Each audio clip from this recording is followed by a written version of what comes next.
client's best interest. So when do you make more money? Only when your clients make more money? Yep, we have one transparent management fee structured so we do better when our clients do better. Sounds like you really look out for your clients. We do, because our priority is helping them achieve a comfortable retirement. That might be why most of our clients come from other money managers. Visit FisherInvestments.com to find out why investors like you switch to us. Fisher Investments. Clearly different money management. Investments in securities involve the risk of loss. Think pink and help make a difference, because during Pucklich and Valley City's Why Pink event, we're donating $100 for every vehicle sold and $10 for every service repair order. Help us reach our goal of $10,000 donated to the JRMC Cancer Center and the Sanford Roger Maris Cancer Center. So think pink and help make a difference as we raise $10,000 donated to the JRMC Cancer Center and Sanford Roger Maris Cancer Center during our Why Pink event at Pucklich Chevrolet GMC in Valley City. Weather and Ag in Focus on WDAY Radio. Gotta get the bread and milk. I gotta get the bread and milk. I gotta get the bread and milk. I gotta get the bread and milk. Oh my God, I gotta get the bread and milk. I gotta get the bread and milk. I gotta get the bread and milk. They said snow. I gotta get the bread and milk. Oh my God.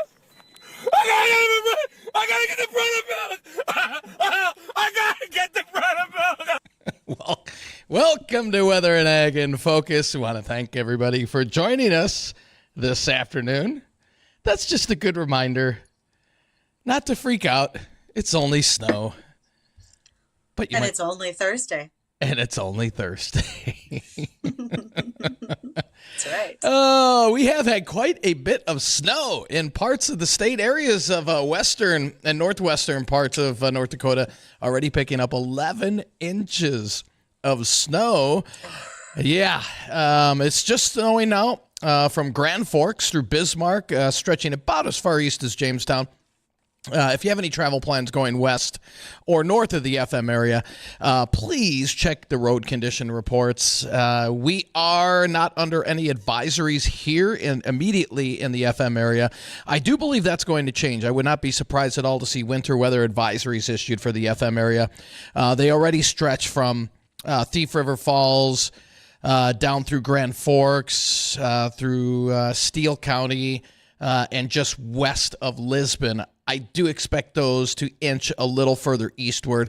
Our latest model runs that came out this morning are pushing a little bit of the accumulating snow more into the FM area, but not until about 10 o'clock tonight. That's when the changeover should start to occur. Obviously, earlier out to our west, Bridgette up towards you guys will probably see about 2 to 4 inches of snow. Much of the same in areas west of Lisbon. I think we'll see about 1 to 3 here in the FM area. Originally, yesterday, we were only thinking up to an inch, but we're getting latest indications. We could pick up maybe up to 3. And it would come in a very short window between about 11 o'clock tonight and 2 in the morning. So it'll come down at a pretty good clip there for a period of time. But what that leaves by tomorrow morning commute is some scattered slippery areas. So the morning commute tomorrow, you're probably going to want to leave a little extra time. That first snow of the season, everybody usually loses their mind and forgets how to drive in it, even though we're well accustomed to it. So just leave extra time for tomorrow. And if you're out tonight, especially in the Northern Valley and just to the west of the valley, conditions are going to deteriorate after dark. So keep that in mind. Well, and looking at North Dakota Road Report right now, it's icy.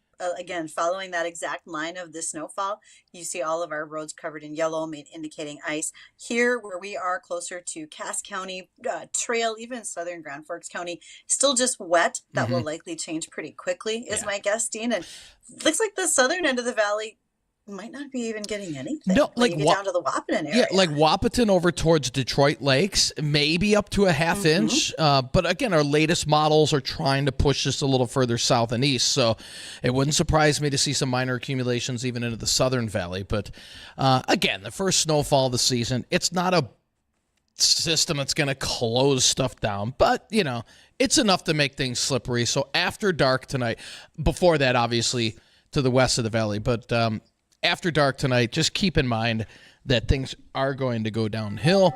And we're looking at lows tonight dropping off into the upper 20s. So anything that does fall will stick around.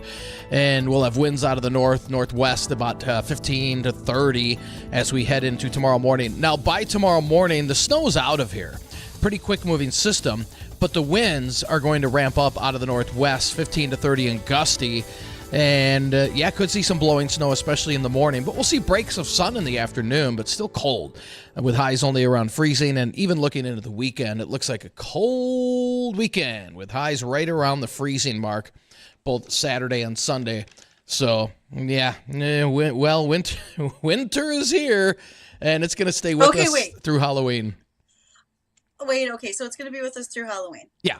Tell me, though, that we're going to get back into the 30s and maybe even a 40 after all that, right? I think by next Thursday, so a week from today, give or take a day, we could be pushing the 40s again, especially with areas that don't have, the snow cover on the ground. I think we'll easily push into the 40s before another round of cold air comes in. So, it's not like we're stuck in the deep freeze now for the rest of winter. This is going to be a kind of a roller coaster transitional winter. We'll see. I was talking about it on Scotty's show.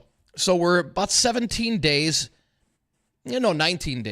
into the first part of the LRC cycle. How did we start out the LRC cycle this year? On a mild note with temperatures above normal. So that means the start of each cycle, once we get the cycle length set, the start of each cycle is going to start off with above normal temperatures. Now, it won't be 50s and 60s, but when we should be in the 20s, we'll probably be in the 30s easily. So, and hey, it's all relative. That's a bonus in January. It is. And this is our call to action, right? We're used to this. This happens to us. So I'm already planning what I can do to wear my stylish bib coveralls for Parka Halloween, because we know it's going to be cold out. I don't want to just go in my costume. And what are we dressing up as? Haven't quite decided yet. And besides, if I tell you, you're going to try to show me up at the company Halloween party, and I can't let that cat out of the bag. Well, no, you can't. So. No. I mean, let's face it. I have the inseam of a garden gnome, and I love cookies, so I guess a Keebler elf might not be far out of reach. There you go. I like that.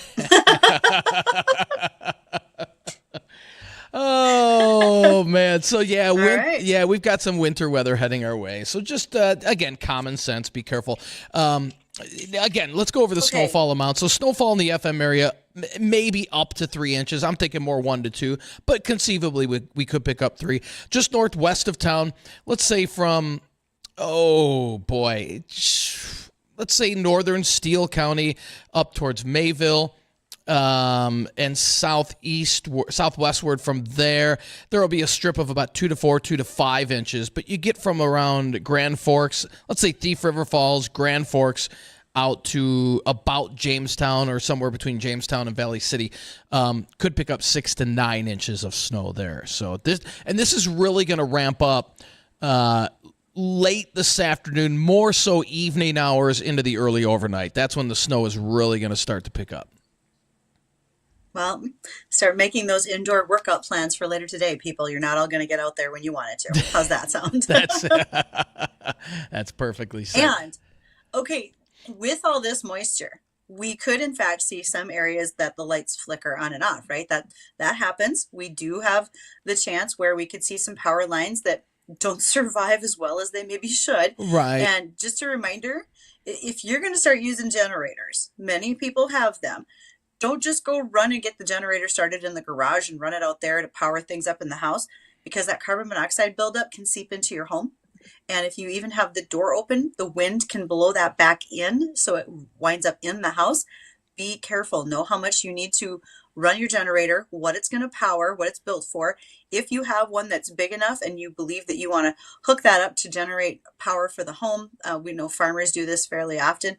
You have to make sure that you have that throw switch so that you aren't sending power back up the line off of what you're generating, because that is a bad situation for the lineman trying to restore power. So as Dean said, use common sense and be careful out there if you're worried about your power going out. Yeah, and I don't think it's going to be a huge problem. If we had more leaves on the trees, I think it would be a bigger problem. Or if we were to get that, let's say, if we were to get that 6 to 9 inches here in the FM area, there's still quite a bit of leaves on the trees. That would pose a problem. But thankfully, we're not going to get that much. In areas that are getting the heavier snow, most of the leaves have fallen off. So that's good news. Apparently, the oak tree in my yard got your message because overnight it completely went naked. Just decided, that's it. I'm done. I'm over. I dropped all the leaves. They're done. Smart. I'm telling you, it's like, all right, I'm getting rid of this because if we get the snow, I'm coming down. I don't want that. No doubt. Chicken. Well, we've got a guest today. Bridgette, would you like to introduce our guest that's coming up? We do, and he is a friend of mine from Twitter, or X, whatever you want to call it, and that is Scott Mathews. Scott raises rice and soybeans and other crops in Arkansas. And it's not like we hear a lot about rice production in the Dakotas and Minnesota, so I thought Scott would be a great guest for us to just share what he knows, how they go about doing that, what happens in his world. They had record temperatures this summer. Oh, yeah. I can't even imagine what it was like. So those will be great questions for us to ask Scott. He's already holding online, waiting to share his information with us. Great. Well, let's take a break here and hear from the Ag Network. And when we come back, we'll talk to Scott about his rice farming down in Arkansas. I could tell you one thing. If he can send some of that weather up here, we'd be gratefully appreciative of that. That's for sure. If you have any questions for us or for our guests, our Red Wing Shoes hotline, 701-293-9000, 701-293-9000. Don't go anywhere. We'll be right back. Livestock is mixed, but mostly higher. For the American Ag Network, I'm Richard Ristvet with this market update. Initial gains in live cattle futures help spark continued optimism that follow-through buying would be sustained through the end of the week. As trade continued, buy orders appeared to be in shorter supply than previously expected. That allowed deferred contracts to erode near midday. Although spot month contracts are still holding moderate gains, the pressure in early 2024 contract months once again focused on the fears that supply levels may continue higher than expected. There does still seem to be some moderate support for holiday beef demand growth through the end of the year, which may limit further erosion of front-month contracts, but traders seem to remain cautious about quickly stepping into deferred contracts with still unanswered questions following last week's cattle on feed report. Cash cattle trade remains quiet today with a few bids available at 181 to 184 live, depending on the area of the country. Asking prices still remain at 184 and higher in the south and 292 and higher in the north. So far this week, most of the trade has developed in the north, with prices generally $4 lower than last week's average. Some additional trade is expected through the end of the week, but may trickle slowly into the market over the next couple of days. Box beef prices are lower, choice down 389 and select down 91 with a movement of 78 loads. Now, the lean hog futures, they're the bright spot of the livestock trade today, with moderate to firm gains across the complex. This is leading to a second consecutive day of gains in nearby contracts as traders try to build a foundation on recent market pressure. We'll get a look at the livestock numbers. You're listening to the American Ag Network. Do you want to optimize the amount of plant nutrition provided by the microbes in your soil? Source it. Want to replace 25 pounds of nitrogen and phosphorus per acre? Source it. Looking for a more cost-effective way to unlock your crop's potential and increase ROI? Source it. Easy to handle, apply, and store. To make your fertilizer plan more efficient, Source it. Learn more at sound.ag. The pets in our homes love us, from the moment they meet us until the day they leave us.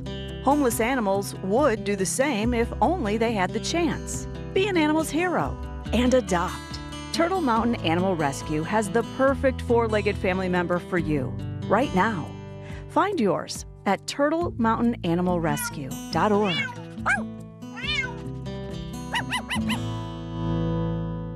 Let's get a look at the livestock numbers. Live cattle October up 162 at 182.75. December up 30 at 179.72. February down 47 at 181.02. And the April live cattle, they're down 30 at 183.52. Lean hogs, December up 60 at 68.10. February up 87 at 71.57. And the April lean hogs, they're up 77 at 77.55. For the American Ag Network, I'm Richard Ristvet. Weather and Ag in Focus on WDAY Radio.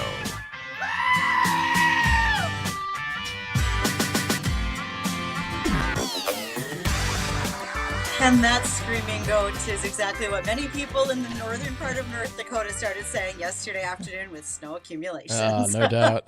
First one of the year is always the fun. Yes, it is. Yes, it is. And there's a lot of crop out there yet. It was used to go west of Bismarck. The amount of corn, sunflowers, even soybeans is still quite high. And I'm so glad that our soybeans that we custom farmed for our Here We Grow project have been taken off the field. We're not going to be combining in the snow, Dean. We're in good shape. Thank goodness. Thank goodness. And if we did have problems, and if we had problems with our equipment or anything else on farm, we would turn to the folks at Irie Insurance. They do a phenomenal job of helping you solve problems all the way from your personal home insurance, car, automotive, all the way up through what they do on the farm. And they have been great to us as far as teaching Dean and Justin and I the intricacies of farm insurance. And then additionally, the Steffes Group, Max Steffes and his folks over at Steffes Group would be there for us if we needed an auction or if we were looking to buy equipment on auction. They do an excellent job with online as well as in-person auctions. So check them out at steffesgroup.com. Well, now time to bring in our guest. And I wonder if Scott, sitting in queue, has been nervous about us talking about snow and the cold weather. So Scott Mathews in Arkansas, how you doing down there? I'm good. Can you hear me okay? Absolutely. Yes, can. Okay. Yeah. What is snow, by the way? We can send some down your way if you'd like. It's 83 degrees here. Oh, man. Wow. Way to rub it in. Okay, so Scott, where's here? Where are you at in Arkansas? And tell us about your operation. I grow rice and soybeans. Pretty much one year in rice, 1 year in. That's pretty much. Sorry, Scott. That, Can you say that again, Scott? You were cutting in and out there. You might have been getting a call or something. But if yeah, you can say that I again, was we heard getting you a say phone call. rice. And... I'm located in northeast Arkansas in Poinsett County, and we grow the most rice in the state of Arkansas, a little over 100,000 acres. And I grow rice, long grain rice particularly, and soybeans. Okay. We don't grow any rice up here. So is all rice irrigation? Is it dry land? Tell us a little bit more. No, it's I'm actually, you probably hear a little bit about this on the news. I'm actually in the critical groundwater. We've been raising rice here for about 100 years, and our groundwater is kind of depleted. And so we're having to do different things. We're having to build pit reservoirs, and, we're having to be careful. And we do a lot of conservation irrigation stuff. All of our irrigation is monitored. It's all measured. It's really just a giant math equation. Right there, what you're seeing there in that picture is we use polytubing, and that's all computer generated. If you'll see the guys punching the holes, we put all this into a particular program, and it tells us how much water we need for each individual paddy. That's a levee that's being built. That our ground is very flat. So we build that levee to hold a couple of inches of water on the paddy, okay? And we have gates that we can let it go from one, if you don't forget. That's how we sow right there. That's how we seed the levee. And there should be a picture where we put the gates in. But everything we do is a giant math equation when it comes to irrigation. All right. I got a pile of questions, and I bet Dean does too. Okay. So when you're saying those poly tubes, they are literally a plastic tube, but it's light enough that you can punch the hole in it for the water to come out through the tube. So what's the thickness on that poly tube? It's 10 mil. It's 15 inches by 10 mil. And you have specific tools for different sizes. And this computer program, like when you build the levees, we fly a drone over and measure in between the levees. That's called a paddy. We measure the acreage, and then we enter that in that computer program, and we've already calibrated our irrigation source, like our well or wherever we're getting our water from, what the flow is. And it's all divided out, and theoretically, each paddy will water up equally. This way we don't cascade flood all the way across the field, so you don't really have a push and accidentally run water out of the field that you're not going to use. We have flashboard risers at the end of the field, and there's a lot of years we never let any water leave a field that we're irrigating on rice. Okay. No. So, go ahead. That's a finished product okay. right there. Yeah, well, I mean, most people, when they think of farming in the U.S., you're thinking of, wheat, corn, soybeans. How many acreages of rice farmers are there in the U.S.? Well, in the U.S., there's usually around 2.2 to 2.3 million. That's counting California, usually somewhere around 400,000 to 500,000.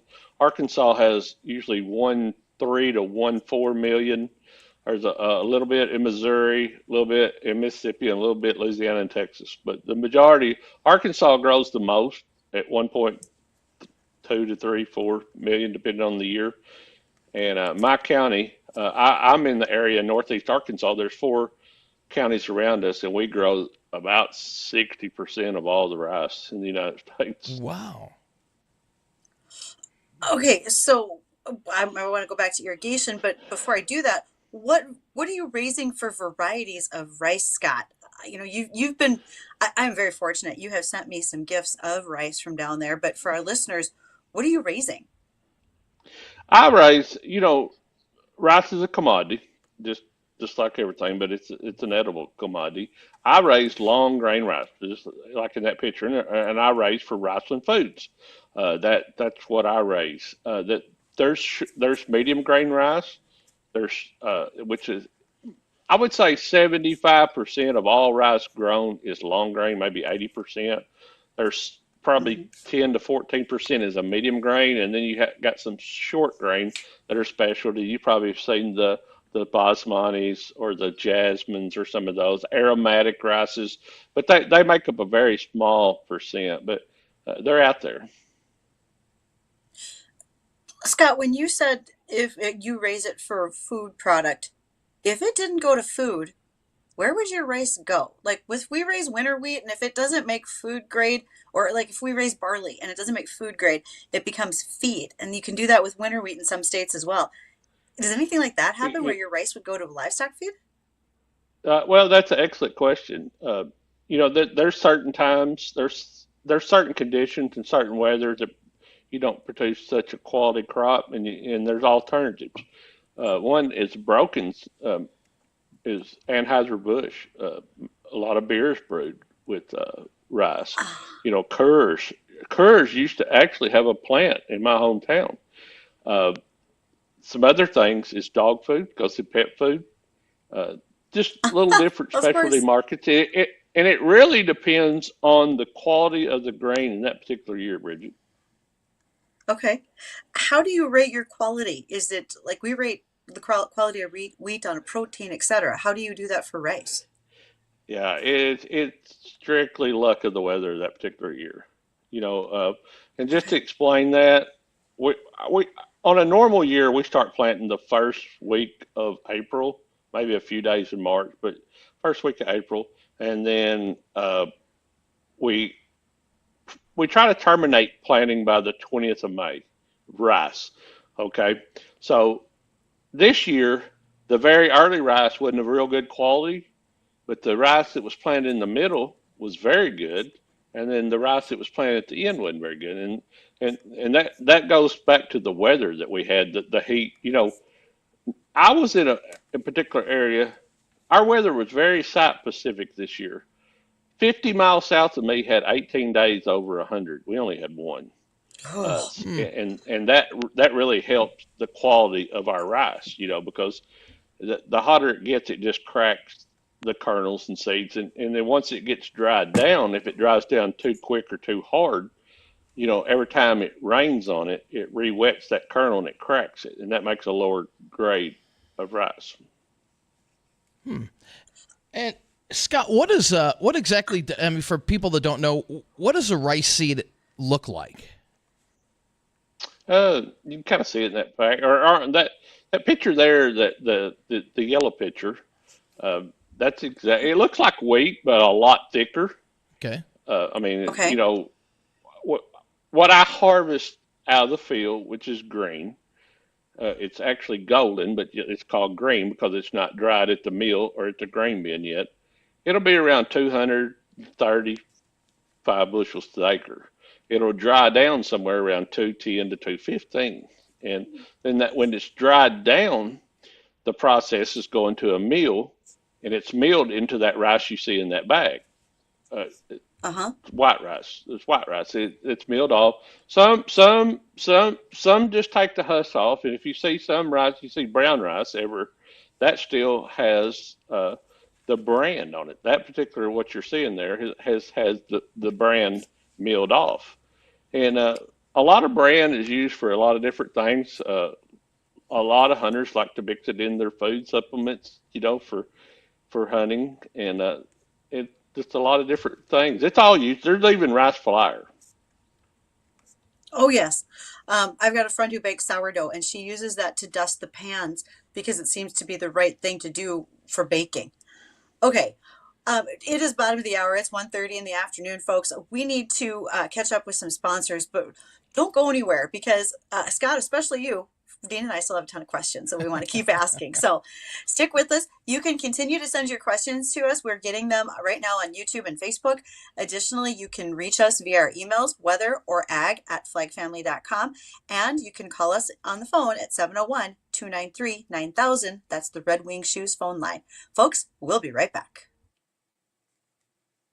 Yeah, I'm so stressed. Our business is growing. We've got people all over now. Ooma. What is that? Meditation? I'm recommending the Ooma cloud phone system with auto attendant and more than 50 features.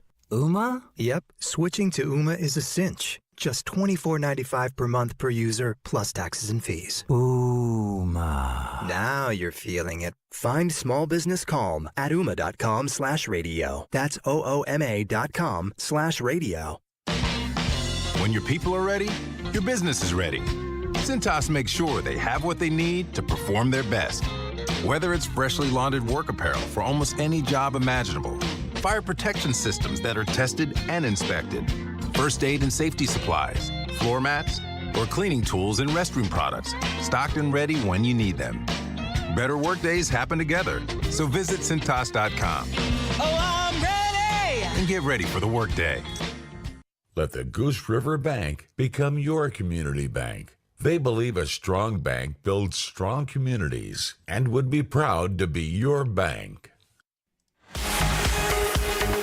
Good afternoon, I'm Tom Tucker, WDAY News First. 2023 is turning out to be a record-breaking year for passenger numbers at Fargo's Hector International Airport. 8 of our last 9 months have been all-time record boardings here in Fargo, and we will definitely surpass over 500,000 in-plane passengers for the first time in the history of the airport. Fargo Airport Authority Director Sean Doberstein says several carriers are seeing strong demand for flights through next spring. Snow has already fallen and more is on the way as this year's first big winter storm system moves through North Dakota. The heaviest snow has fallen in the northern part of the state. Round 2 of the storm will move through the region today and tonight. This second round has the potential to bring more significant accumulations. North Dakota lawmakers concluded their special session yesterday afternoon after passing 14 bills and 1 concurrent resolution. What they didn't pass was the income tax relief bill promoted by Governor Doug Burgum. Lawmakers did pass legislation finalizing the budget for the Office of Management and Budget. And an Elk River police officer is out of the hospital after being wounded in that shootout in Benton County earlier this month. The Elk River Police Department says the officer is now at home and recovering from a serious injury to his right arm. Tom Tucker, WDAY, and WDAYRadioNow.com. Hi, Teresa here from the Fargo Red Wing Shoe Store. Get ready to strut your stuff confidently, like a duck in a downpour, through rain-soaked streets and muddy fields. Come see us and make a splash in a new pair of Red Wing boots. No more soggy socks or chilly toes. Our boots are built tough to keep you warm and dry. Why settle for anything less? Step into style and weatherproof your feet with a new pair of Red Wing boots. Red Wing shoes for ultimate durability. Quack. Mike Lindell, the founder of MyPillow, is always looking for ways to solve everyday problems. Have you ever picked up a towel set because it felt really soft in the store, but then when you go to use it, It's not very absorbent and doesn't dry you. That's why MyPillow has developed the MyPillow towels. The 6-piece sets have 100% long staple cotton. It's a combed ring spun cotton that makes the towels softer and more absorbent than ever. Towels that actually dry you off. And right now you can receive a 6-piece set for only $29.98 with the promo code WDAY. Go to mypillow.com/WDAY right now to receive this amazing offer for $29.98 on the 6-piece towel set from MyPillow. Just go to mypillow.com/WDAY or call 1-800-506-1098. 800-506-1098. That's mypillow.com. Promo code WDAY for this great deal. This is Weather and Ag in Focus with Bridgette Readel, Justin Storm, and Dean Wysocki. Oh, my God! And welcome back to Weather and Ag in Focus. I want to thank everybody for joining us today. Our special guest today is Scott Mathews. He's a rice farmer down in northeast Arkansas. And Scott, before we went to break, we had a couple of questions here from our couple of our viewers on our YouTube channel. Candy says, "Do you not need a lot of water for rice like it's typically known in Asia?" Yes, they used to say 30 inches per growing season. Mm-hmm. With our conservation efforts and everything, we've got that down to about 20 inches. Wow. And in some cases less. As we're continuing, and like I talked about on the math equation, we're searching all the time for a way to conserve water and use less water to grow our crop. So, Scott, when it comes to raising your crop, and because you're talking about the paddies and so forth, you're using that irrigation system, do you have more disease tolerant varieties these days? How impactful is disease to a rice crop now versus what it was when you started farming? Yeah, that's a very good question, Bridget. Everything I raise now is a hybrid, and a hybrid, I don't know if it equates to y'all's corn hybrids or not, but there's a lot of resistance built into it. It's high production. Sometimes the quality is not as good as the conventional varieties that are more susceptible to the diseases and everything, but that's pretty much screened out in the process before it gets to the farmer level. Okay, that helps tremendously. I want to go back to your discussion about irrigation, the tubes, the paddies. So you said you're using that math equation. Does that equation help you determine the size of the paddies that are within a field, or is one whole field a paddy before you build the levee? How does that work? Yeah. Well, I'm gonna start at ground zero here. That's a great picture there. But the very first thing, and this is all done. This is not done every year. We GPS the fields. Okay, our fields are the levee. That levee where the irrigation gate, the orange irrigation gate is there. That levee, the next levee is probably 200 feet apart. Okay, so in between that levees is called a paddy. What we'll do, and because fields come in different sizes, instead of taking the time to manually measure, we'll fly a LiDAR drone over it. And the LiDAR will measure the acreage inside that paddy, and then we plug that in. One's called pipe planter, and another is the University of Arkansas rice irrigation. And we'll plug these numbers into this equation, and it'll tell us what holes we need in each one of those paddies, even if the paddy sizes are different. What you saw there was a straight levee field, and we have a couple fields that's not straight levee. And this has really become a fantastic tool because on the non-contour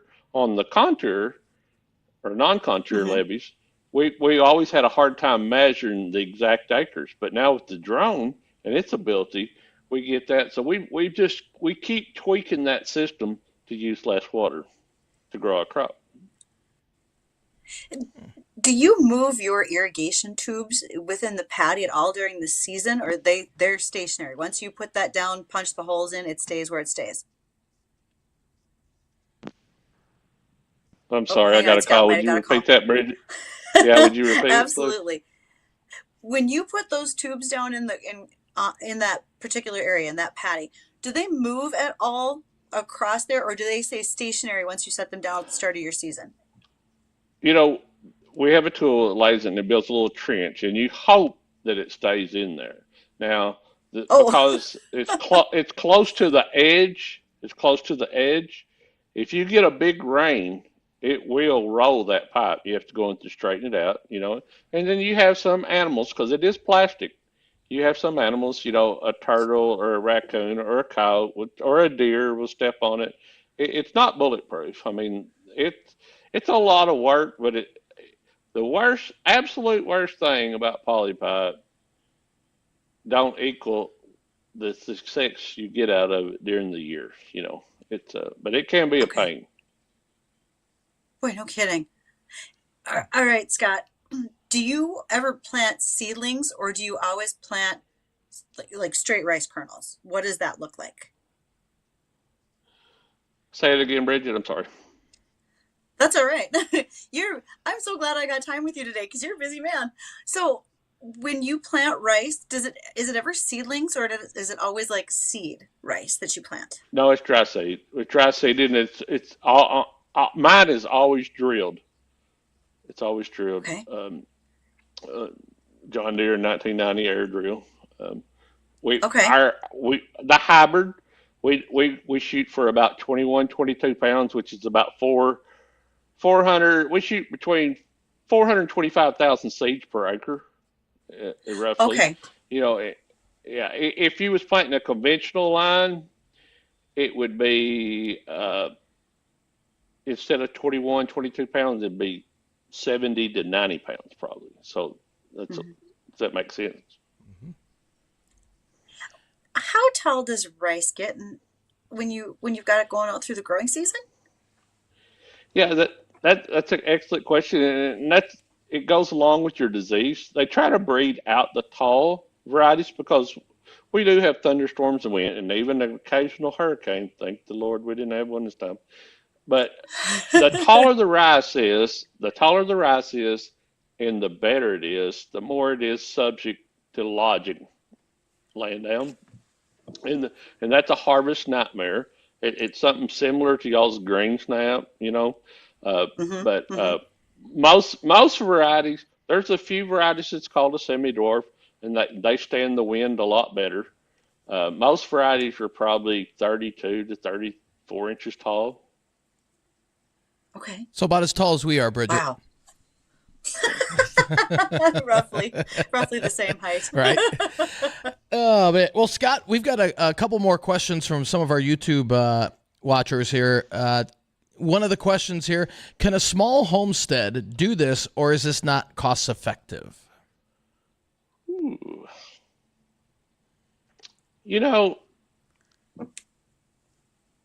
A small homestead couldn't do what I do because I sell a commodity.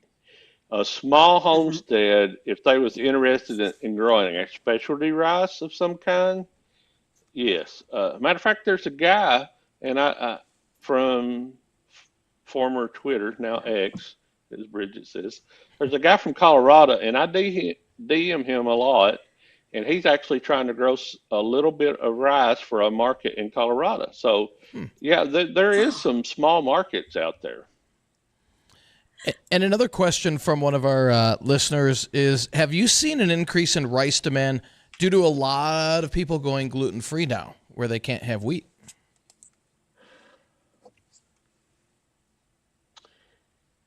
As bad as it was, COVID really helped our domestic uptake. It really did. And, whether that uptick is going to be sustained, I don't know. And our crop is never the same.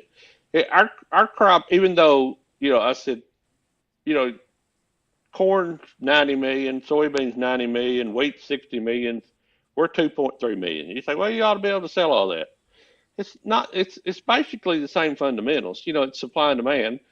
And, some countries want it some years, some countries don't want it some years. Some years domestic use is up, the quality's down. It's all the variables. It's pretty much a risk, and you hope it sustains itself. And then again, the rice market's always looking for new ways to market their product for you to eat it. I've sent a package to Bridgette before, and it's just hard to maintain a food product.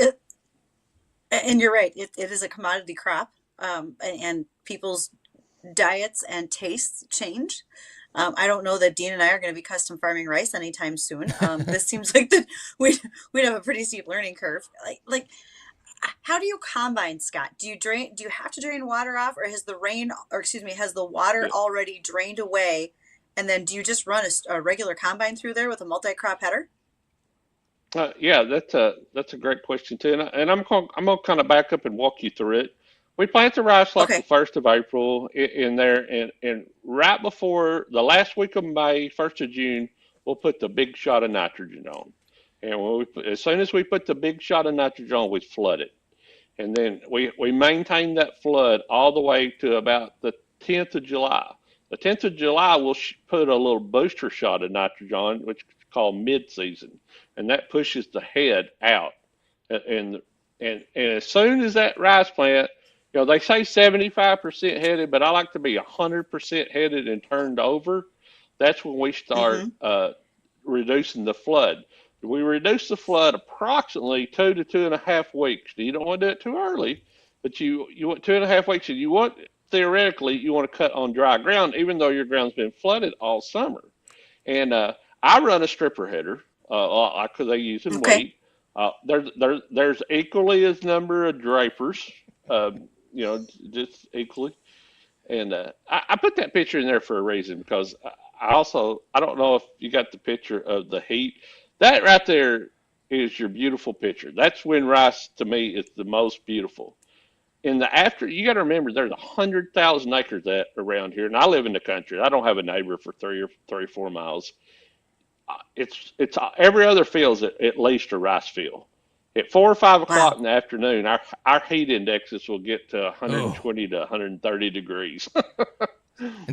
Dear Lord, Scott. No corn sweat. That's rice sweat. So when y'all start talking about being hot at 85, I'm like, yeah, no. That's nothing. Scott, we had a caller call in, but he couldn't stay on the line with us.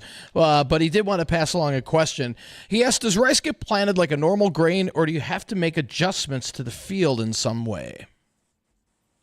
We plant this year. I had some that was pure no-till. I started actually no-tilling rice before there was no-till drills, because we start early and our ground is mellow and soft, in the early 80s. And then as no-till drills came on, and Roundup worked so good, we love to no-till. But, now that Roundup don't work so well, we have to be selective with our no-till now. And it depends. If you get a dry fall like we had this year and you don't rut anything up, that's more conducive to no-till. But for the most part, a lot of fields are worked lightly. Rice don't have, you can work 1.5 inches, 2 inches deep, just a smooth seed bed for the drill to run over. All you need is seed to soil contact, just barely covered. And that early in the year, we will get some rains, and you'll get a great stand. Scott, you have so many great opportunities to share stuff with us. This has been fabulous. I have one last question before we let you go today, and that is, if I remember right, rice water tends to attract snakes. How bad is it where you live? You wouldn't get out of the vehicle. That's just something we live with. I mean, I don't know how to equate it to anything, but y'all talk about going out and standing on ice and fishing. I just can't even comprehend that. Y'all can't comprehend the snakes. But snakes, you respect them. You can't be fearful of them, because you might see them any day, anytime. And you just respect them and be aware, and it's okay. But we do have snakes. I'm glad they're there, because I'm going to take the snowfall outside my window soon rather than that. But thank you, Scott. Thank y'all. Thanks for having me. Thank you so much, Scott. Scott, this was fabulous, and I will make sure that this link gets posted on Twitter later so you have a chance to look at it as well. And thank you to all who are listening. Don't go anywhere. We want to catch up one more time with news and headlines and that check of the weather. We'll be right back. They'll have you laughing right along with them. They're Bonnie and Friends. That's called the cleanup bull, is when he comes in after the fact. That's if not everybody got pregnant and you have some open cows. He knows how to get her done. That's right. Some open cows. Yes, I'm single right now. I'm looking for a bull. That's roughly how it's going to go. That's what I thought. Bang a gong and get it on. Don't. Or a cow. I should have really spent more time in veterinary science. Bonnie and Friends. Catch them weekday mornings beginning at 5. Attention all growers and ag retailers. Tired of losing the war against wild oats? It's time to bring in the big guns. Avedex and Fargo herbicides from Gowan, USA. These Group 15 herbicides are your ticket to controlling Group 1 and Group 2 resistant wild oats and suppressing brome and ryegrass. Don't let these weeds invade your field. Take charge. Contact your local ag retailer today and get your hands on Avedex and Fargo. Go. Always read and follow label directions from Gowan, USA. Patrick was way behind on his IRS taxes. I was in way over my head. The total amount ended up being somewhere just over $30,000. $30,000. Then the IRS came to collect. Started getting letter after letter. A lien had been filed against me. They were going to basically hang me completely out to dry. He had to do something. That's when I reached out to Optima Tax Relief. Patrick's life quickly got a lot easier. It was very easy, pretty much hands off. They picked up the ball and ran with it. And how'd it go? I couldn't believe it. I had to ask 2 or 3 times. I saved an incredible amount of money. How does Patrick feel about Optima? Couldn't be happier. They definitely helped me. Optima Tax Relief, the best place to call. They're the best in the business. Do what Patrick did and call Optima Tax Relief for a free consultation. Call 800-343-6460. 800-343-6460. 800-343-6460. Optima Tax Relief. Testimonial from an actual client. Some restrictions apply. For complete details, please visit OptimaTaxRelief.com. There are a million reasons to love a pet and a million more to love a shelter pet. During the month of October, Muscatel Subaru has teamed up with Homeward Animal Shelter of Fargo to find forever homes for shelter pets by donating $100 each day of the month toward pet adoption fees. Having Muscatel Subaru help with adoption fees makes this a great time to consider adopting a 4-legged companion. Go to homewardonline.org to see available pets and to make an appointment today. Hi, this is John Trelichka, owner of North Star Plumbing and Drain Cleaning. Be it an emergency or plumbing that needs to be done, call the experts at North Star Plumbing and Drain Cleaning. We get calls for kitchens, bathrooms, and drain backups all the time. We're fast and our prices are very competitive. Call us 24/7 at 701-367-9592. North Star Plumbing and Drain Cleaning. Check us out at NorthstarPlumbingND.com. North Star Plumbing and Drain Cleaning. That's North Star Plumbing and Drain Cleaning. It's always a great time to say thank you. S&S Promotional Group, your professional branding partners, are ready to help you say thank you. When it's time to thank your clients with quality branded merchandise, call S&S. When it's time to thank your employees for a job well done with awesome branded apparel, call S&S. Recognize all the important people in your business. Now is a great time to call your on-time, on-target professional branding partner, S&S Promotional Group. From Detroit Lakes to Bismarck, Grand Forks to Fargo, S&S Promotional Group, your branding partners. I'm Bill Bradford, the proud new owner of Wheels Power Sports in Fargo. At Wheels Power Sports, we pour our focus into our team and our customers. We know that if our team is happy and delivering a great experience to you, our customer, there is no way we can fail. We are here to get to know you and build a lasting relationship with you. It's our goal to earn your trust, respect your time, and treat you fairly. As we enter a new season, we hope to see you soon for all your Polaris needs at Wheels Power Sports, Fargo. Warning, drivers must be at least 16 years old with a valid driver's license to operate. Read, understand, and follow your owner's manual. All riders should take a safety training course. Call 800-342-3764. Weather and Ag in Focus on WDAY Radio. My God. First it was polar vortex, then it was bombogenesis, then bomb cyclone. Now the new one is thunder snow. What the hell is thunder snow? Oh, my What do I God. do during a thunder snow? Well, no thunder snow in the forecast, but there is snow in the forecast. And, there's some areas already getting the snow, snowing lightly now in Grand Forks. and stretching southwestward into the Jamestown area, and that is slowly moving east and southeast. The main storm just pulling out of the Rockies, so any snow that we saw in the state beforehand, that was out in advance of the main system. As that main system comes out, we're already seeing rain start to increase a little bit here in the FM area. And we'll continue to see that through the rest of the afternoon. As we head towards evening, that's going to change to snow on a line from about Valley City to just south of Grand Forks. So that rain snow line will slowly pivot eastward towards the valley. And I think by about 10, 11 o'clock tonight, maybe a touch sooner than that, we'll see that rain change over to snow here in the FM area and then spread eastward. Not expecting a lot of snow in Lakes Country, less than an inch. Down towards the South Dakota border, maybe up to an inch, but probably less than an inch. And as you move further north and west, let's say around the FM area, expecting about 1 to 2 inches here. And then as we head into areas just northwest of town, let's say from Thief River through northern Steele County and out towards Valley City, could see about 2 to 5 inches, and then northwest of that, Grand Forks out to Jamestown and points westward, 6 or more inches of snow expected. So the latest computer model runs are trying to shift the accumulating snow further southeast, which would put the FM area into more of an advisory category, maybe 2 to 3 inches. No advisories issued just yet, but I wouldn't be surprised if Cass County gets put in a winter weather advisory, as the latest models are trying to bring a little bit more snow in here. This is nothing that's going to shut anything down, but what it will do is produce slippery travel after midnight. So if you're going to be out and about late tonight, or especially your morning commute tomorrow, even though the snow will be out of here by tomorrow morning commute, the wind is going to be strong and temperatures are going to be below freezing. They'll be in the 20s. So that will lead to some scattered slippery spots in the FM area with probably ice-covered roads to our north and just to our west. So expect a slow morning commute. Might want to set that alarm a touch earlier for tomorrow morning if you have a commute into work that's of any time. It's for snow. I feel like I'm not going to be going anywhere tomorrow.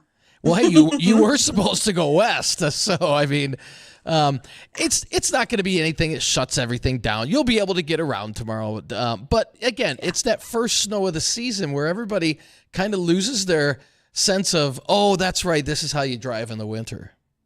It happens every year, and it's maybe not the moment to do it yet. But pretty soon, we'll be giving you reminders to put your snow shovels in your vehicles, build your winter survival kits, and carry them with you. Yep. This is a situation where you're going to slide in the ditch, and you should be able to get back out in due time. But slow down. That could prevent a lot of those problems. And make sure, I know I haven't done it yet. I'm going to do it tonight. Make sure you have that your snow scraper in your vehicle. I know a lot of people usually make sure you put that back in there tonight. And for the love of everything that is holy, tomorrow is a full insurance coverage day.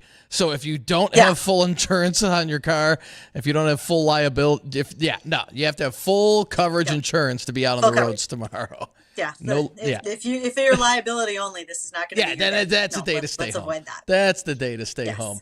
And again, goodness. Yeah, we're going to see the snow out of here by the morning commute. That's the good news. But the cold weather sticks with us all the way through the weekend. Now, any areas that get 1-2 inches of snow, maybe up to 3, a lot of that's going to melt over the weekend with the sun coming out. Still a high sun angle. That'll really help improve conditions as we head into the weekend, even though the temperatures are going to be cold. Cold weather lasts all the way through Halloween. We get a reinforcing blast of cold air on Monday with highs only in the 20s and maybe some more snow showers, and then a cold Halloween. But I do see things warming up a touch after Halloween, albeit brief, before more cold air comes in from Canada. It's more of a parka Halloween. It is. It's going to be a parka Halloween, exactly. So for Bridgette and myself, we want to thank everybody for tuning in today to Weather and Ag in Focus. We'll be back tomorrow at 1 o'clock. The Jay Thomas Show, that's coming up next.